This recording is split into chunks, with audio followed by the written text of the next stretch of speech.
Wow, watch this before buying Malaysian properties there. Let me tell you a story. So a friend of mine just bought his first property in KL. He's about 29, makes about 5k a month, and the bank approved his loan, which is 35 years. His monthly repayment, about 2002. The day he got the keys, his parents were so proud of him. He felt like he made it. But here's the truth. He didn't buy freedom. He bought a 35 years prison sentence. And why is that so? Because for the next 3 decades, half of his salary goes to the bank. He can't even take risks, can't change job, can't even think of starting a business.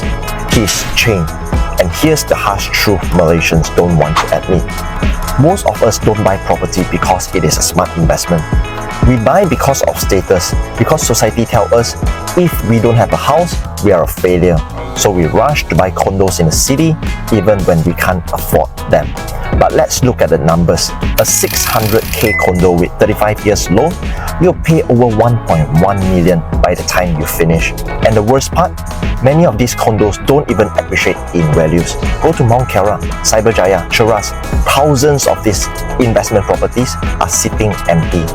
So what's really happening? You're not building wealth, you're making the bank rich. You don't own the house, the bank owns you. But here's the scariest part. Your parents could buy a terrace house for 100k in the 90s. Today, the same area costs about 800k, but salaries haven't grown 8x.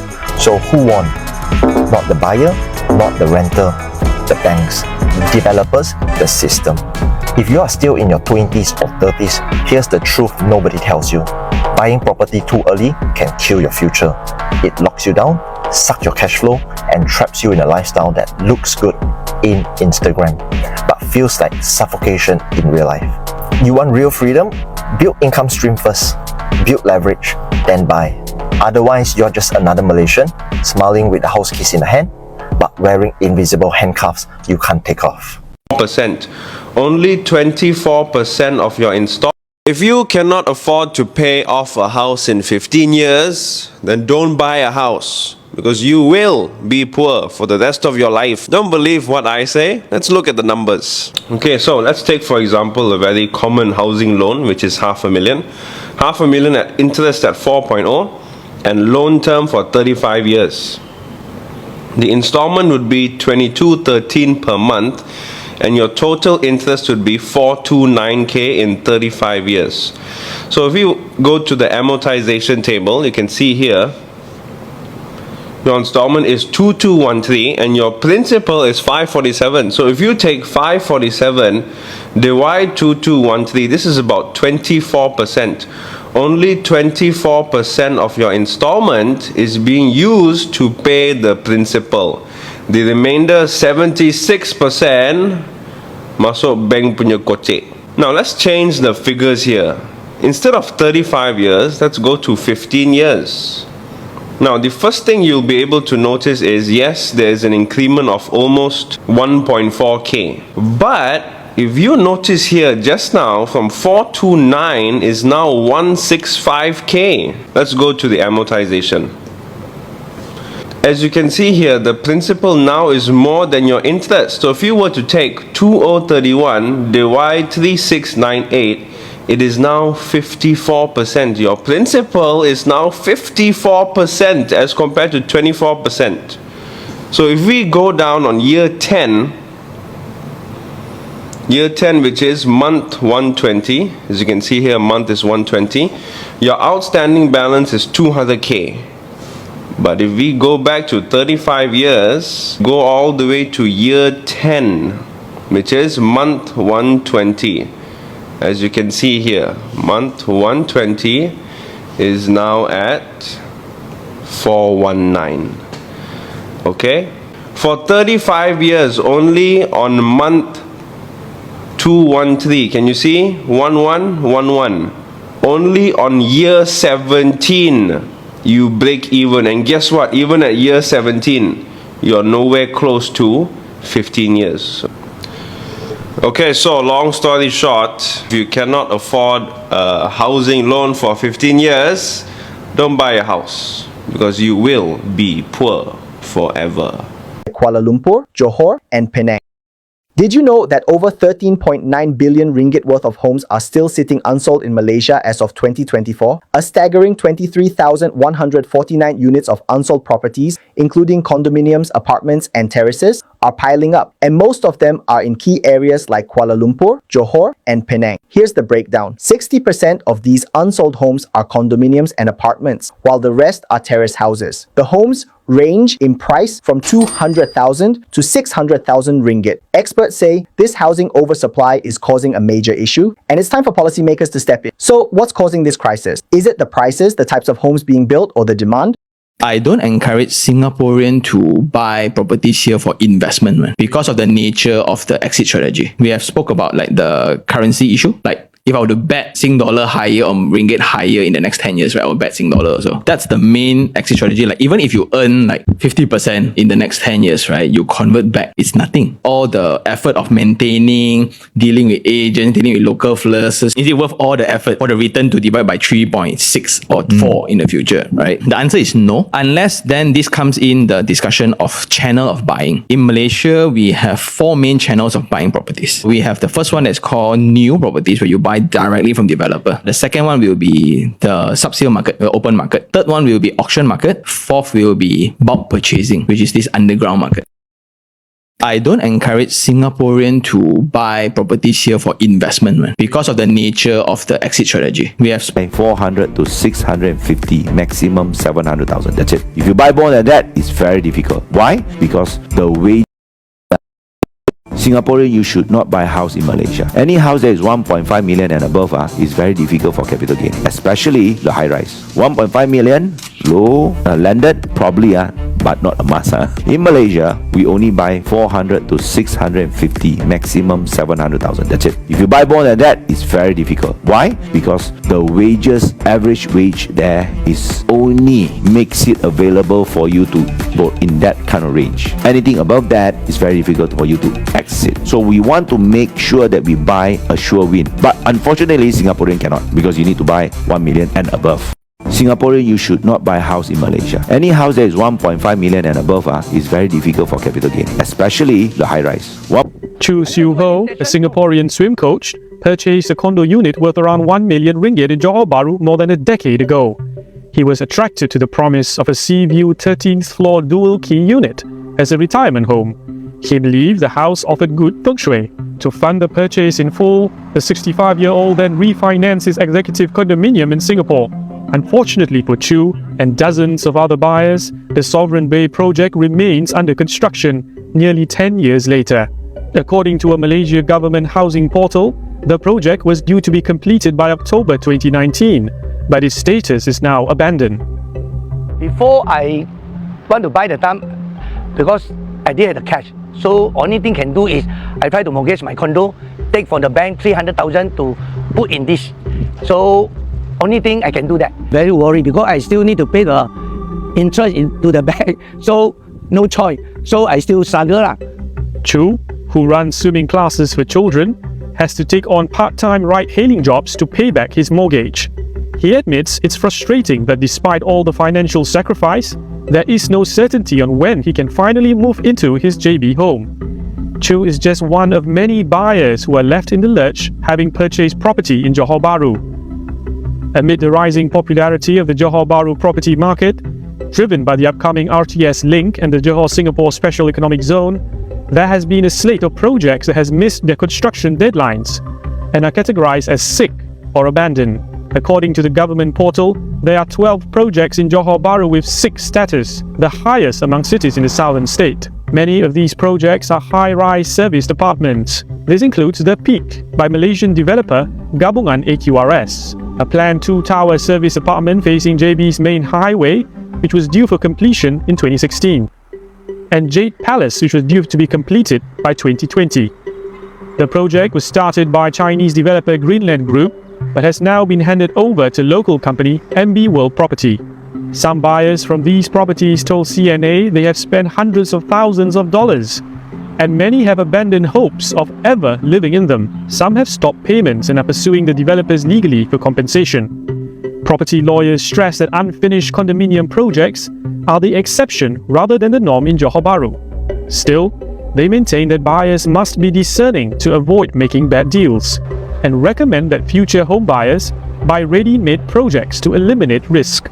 Sad to say, there are a lot of developers that are using a lot of legal loopholes to evade the responsibility. In fact, if you are a cash-loaded buyers, you can get a lot of choices. You can have a great selection of choice. Why you want to look at? Why you want to take into something that is full of speculative risk and a lot of uncertainties, rather than you choose a ready-made, a so-called a township that is so ready that you can stay in the next day. Lawyers warn that even in some projects that are seemingly completed in JB, there are some blocks or parts which are unfinished. This includes Plot 4 of the Country Garden Danga Bay project, Bay Laurel and Kings Bay. The plot was supposed to have 4 high-rise blocks, but only 3 were built. The foundations for the last block was placed, but residents are unsure if the last block will be built. Maurizio Altieri, a retired engineer from Italy, has lived in Country Garden Danga Bay for 7 years. He claims that the unfinished block has led to issues for existing residents. The structure is leaving, the concrete structure is leaving very big pit without drainage, and a lot of water, rainwater is trapped there, with for sure proliferation, breeding of mosquitoes and potential risk of dengue. We've been asking since minimum 3 years to do something there, which is very easy. I also propose myself as a civil engineer to give them a very quick and fast and very cheap solution to solve the problem. As usual, nobody's taking care of it, nobody wants to listen to us. Lawyers attribute unfinished construction issues in JB to cash flow issues faced by developers, and some are advising buyers to be wary of certain developers, especially those from China, which have been plagued with financial woes. In terms of the advice to Singaporean or even local house buyers, I would say beware of these recent years, especially 5 to 10 years ahead. Probably if let's say they are encountering the housing development by the mega project by China Link company, you should be more aware, especially dealing with China associated developers. And then you watch that value. Here's a question. Is your home gaining value or is it just getting older? Because I have a bold prediction. Malaysia's property prices will keep looking strong only on the surface. But the inconvenient truth is, a lot of them are hollow inside. It's like shiny apples, but rotting inside. On paper, things looks okay. In 2024, Malaysia's house price index rose 1.4% year on year. Sounds decent, right? But after adjusting for inflation, it actually fell by 0.27%. And here's the inconvenient truth. Owning properties in Malaysia feels like running hard, but you're stuck on a treadmill. And then by late 2024, the cracks were clear. Prices fell by 2% quarter on quarter. Adjusted for inflation, it means that buyers who jump in at peak price, they're down by 2.16%. So my bold prediction is this. Buying a property is like driving a new car off the lot, and then you watch that value melt. And this isn't a one-time dip. BIS data shows real residential values dropped by 1.52% in Q3 2024. Short rallies followed by long declines. This is not noise. This is a signal. This is a pattern. And the inconvenient truth is this. If you only track headlines of property trends in Malaysia, you are missing the real trend. So what's dragging values down? Inflation, oversupply in high-density zones, and speculation without cash flow or strategy. It's like inflating a balloon. Sure, it gets bigger, but inside is all full of air. So here's the inconvenient truth. Nominal prices may fool people, but real value tells the real story. And my bold prediction is this. If you don't buy smart, time won't save you. It will only expose you. Fortunately, I love Malaysia. Nothing against Malaysia, but you lose money on the... Malaysian properties are never a good investment for Singaporeans. You are buying it for own stay, that's fine. You're buying it as a holiday home, it's great. But remember guys, when you buy a Malaysian property, you lose money immediately. Unfortunately, I love Malaysia. Nothing against Malaysia, but you lose money on the currency. That's the biggest problem. You lose money on the currency. So have that in mind when you are going to buy a property in Malaysia. It's not really a great investment. The capital gains don't make as fast as how much our currencies are drifting apart. So most of the people who buy Malaysian properties lose money. Malaysian properties are never a good investment for Singaporeans. Malaysia actually wrote into us, and I picked it up, decided to. Analysts say Singaporeans are among the top buyers of property in Johor Bahru, which has seen prices jump in the first half of this year. But recently, some Singaporeans have discovered they are not the legal owners of the Malaysian properties they had bought. At least 100 of them are now locked in a legal dispute with a Malaysian developer, alleging it was not upfront about the sales terms and conditions. Property lawyers on both sides are now urging buyers to read the fine print when buying overseas. Now for more, I'm joined by our reporter, Rebecca Mateo. Rebecca, welcome to the studio. Bring us up to speed. How did this story come about? So one of the home buyers of the property in Malaysia actually wrote into us, and I picked it up, decided to follow up with him. And I eventually met up with him and another property buyer here in Singapore. They gave me access to documents relevant to the purchase back then. So they included things like WhatsApp group chat, emails, screenshots, as well as court documents. And so I wrote in the help of my colleague, who is a former lawyer, Nasra Rahim, which you might have heard of her over the TV. She helped me analyze the legal documents, and it is now an ongoing lawsuit. So I made a trip down to Johor as well to take a look at the property, and I met up with another buyer there. Let's take a look. To purchase. For Singaporean Sebastian Tan, this 3-bedder Johor Bahru condominium is meant to be a haven. So this is more for my family, my grandchildren, as a weekend home. The other property which I bought together with a pool of my friends, that is purely for investment. He snagged this place for around 275,000 Singapore dollars, a price some would consider a bargain.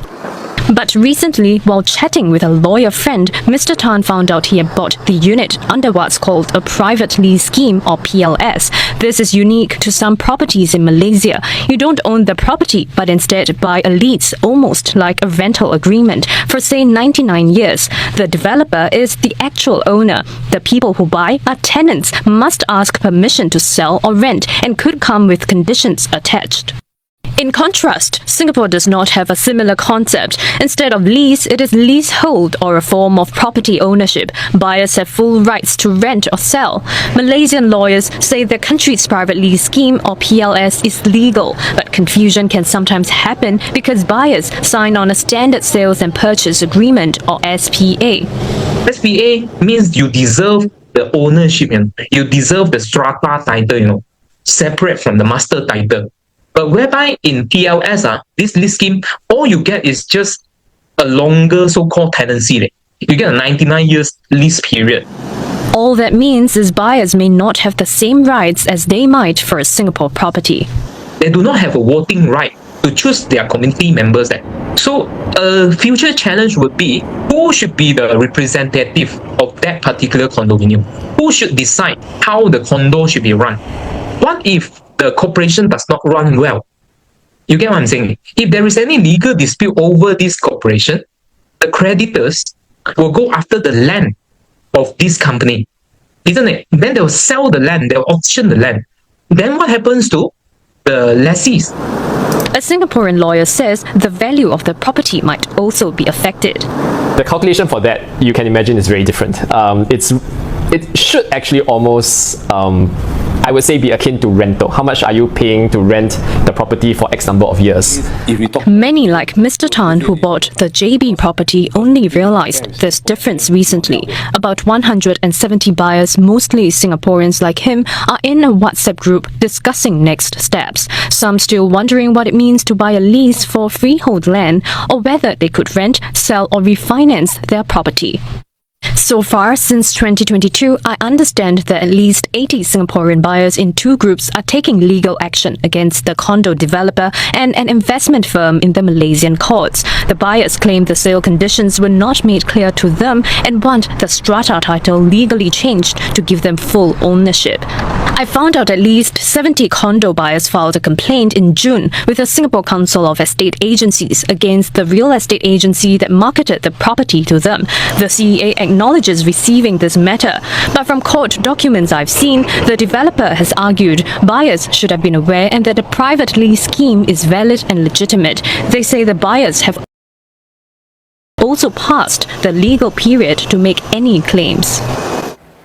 So Shah, I just want to add a little bit about the Council of Estate Agencies. So they are a statutory board that looks at the professional conduct of agents as well as consumers' interests. So consumers' interests, as far as I understand, there are practice guidelines on marketing of foreign properties. The guidelines lay out several steps that property agents and real estate agencies have to take when marketing foreign properties. For example, the agency will have to provide training for agents involved in selling overseas properties, and they have to make sure that they have sufficient knowledge on how to buy a property in a foreign land, financing arrangements, as well as marketing materials. So they need to make sure that all these marketing materials are made available in English so that all buyers can read on it. And essentially it's about how they market the properties and how they sell the properties. They are responsible for selling the properties. After all, they may not have sufficient legal knowledge to advise buyers. So there is also an act governing their work, the agents' work here, even though they might be selling the properties overseas outside of Singapore. So I understand that this guideline, however, cannot be used retrospectively, and that means that the CEA will have to use their legislation, regulation, as well as guidelines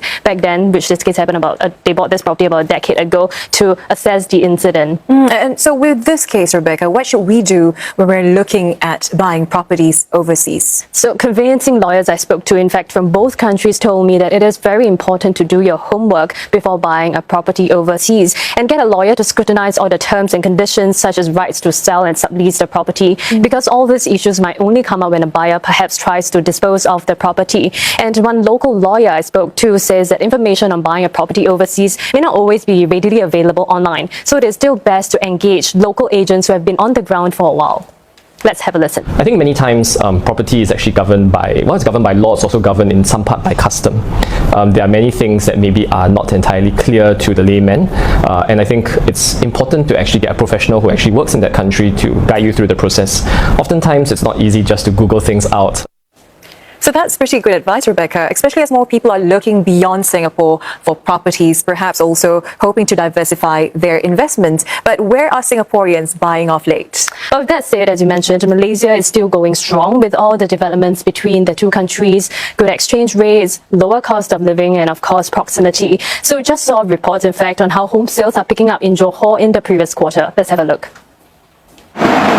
James Lim is a Singaporean businessman who has a factory in Malaysia and is going to set up a second one in the Johor SEZ. Convenience is the main reason why he's bought this freehold apartment just across the causeway.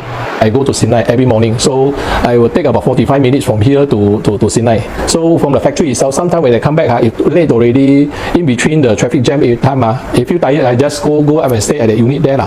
The condo is also about 900 meters from the upcoming JB Singapore Rapid Transit System. When ready in 2026, it will be the third land link between the two countries. Mr. Lim tells me that in his business circle, many more Singapore firms will be or want to move their manufacturing to the SEZ. Analysts say these factors have been driving demand, especially from Singaporeans. We have indicated actually that there's a close to 3.5 times increase in terms of demand index in Johor Bahru in August this year, 2024, against October 2019. So you do see that a surge of demand there. Another real estate firm, Savills, says more foreign direct investments, such as data centers, is another factor driving up sales and prices of private homes in JB. Condo prices saw a nearly 30% increase in the first half of this year compared to before the pandemic. Units on average are about more than 135,000 Singapore dollars per unit now, but analysts say Singaporeans aren't property shopping as much elsewhere in Malaysia. Those who buy are doing it for investment in areas like Klang Valley, where the capital, Kuala Lumpur, is. This includes people like Mr. Lim, whom I talked to earlier, who also owns properties in Genting and KL. Moving forward, market watchers say there could be other investment opportunities. There are more and more development of townships, like new townships, right? A lot of developers are doing that as well. That's slightly a bit more away from the urban centers, hospital, education hub, shopping malls, and it makes it a lot more livable.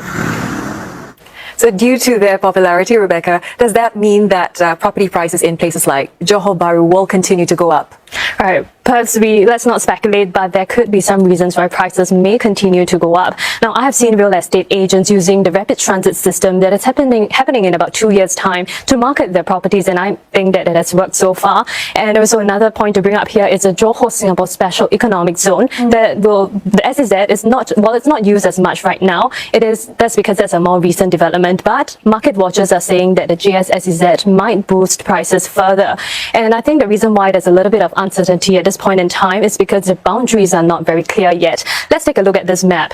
It is the proposed SEZ map by the Johor state government. So the scope is not approved by governments on both sides, meaning the Malaysian and Singapore governments yet. But here's what we know. The proposed area would span across 6 districts: Johor Bahru, Iskandar Puteri, Pasir Gudang, Pontian, Kulai and Kota Tinggi. But right now, we don't know exactly what the JSSEZ would bring, what kind of business activities we would be able to see in that area. But so far, we have heard of plans for Forest City, a special financial zone that may boost investment activities. And the Malaysian, in fact, in an attempt to revitalize the Smart City initiative, which is Forest City, the Malaysian government has actually announced tax exemptions for family offices and low corporate tax rate. So all this could boost economic activities in the area, which may drive appetite for property there among Singaporeans. Now, there are national schemes like MM2H, Malaysia, My Second Home, aimed at providing incentives like long-term visa for people to buy, retire there or live there for long. Now, all these are advice and reasons for people, but not really the kind, as with any kind of investment, there are pros and cons and there will be some risks involved after all. And as you said, it's always worth talking to legal experts and agents before we make that. Hello friends, we come to the end already. Haven't subscribed yet? Yes, press the subscribe button and the like button and the share button. Thank you and have a nice day.